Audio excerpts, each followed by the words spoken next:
阿尼玛卿，阿尼玛卿，责任为谁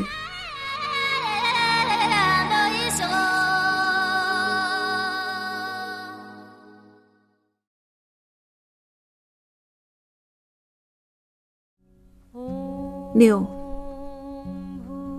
钻山路线是不规则的圆形，始于海拔近4000米的查那嘎多，需在入口处磕3个长头，往重重叠叠的玛尼堆上供放一块白石，等于取得一把钥匙。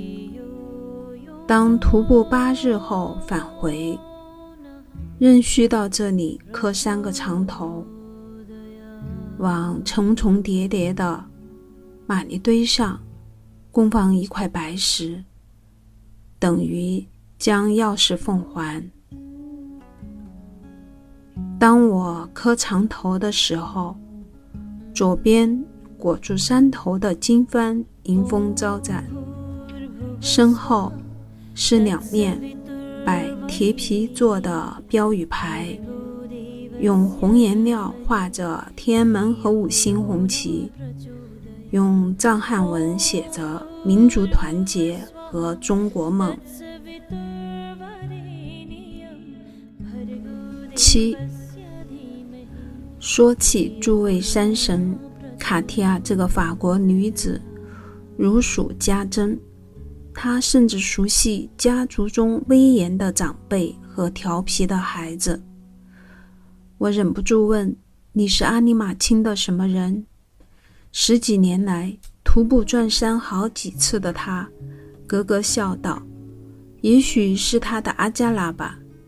又有点遗憾地说，他以前是与那时拥有许多美人，后来成了抢救生吧，再也不能放荡不羁。听得见河水奔流，风声渐急的小小帐篷，气温在下降，光线也去暗淡，但他那凹陷的双目明亮又美丽。他换上灰色的丝绸睡衣，钻入睡袋，如此享受，就像回到了所属的家园。我感受到罕有的幸运和喜悦，朝着不远处的神山轻轻说了声嘎真切。8. 刺骨的冷，从深夜至黎明，我辗转反侧，难以入眠。这是8月上旬，依藏历也到了夏季。不知为何，脑海里冒出聊以这个词，不是聊以慰藉，不是聊以解嘲，但是聊以什么呢？9.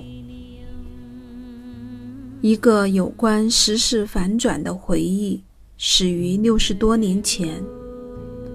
濒临帐前，果洛人仍沉湎于天果洛、地果洛的幻觉中，像狭枪炮而至的金珠玛米，豪迈地发出流传至今的质问：果洛大还是中国大？神力有限的阿尼玛卿不忍接受沦丧后的未来，就想走得远远的。据说想走往印度，大大小小的山神都来挽留，哀求他不要抛下他们。基督娘娘，苦乐与共。阿尼玛卿长叹一声，怅然坐下。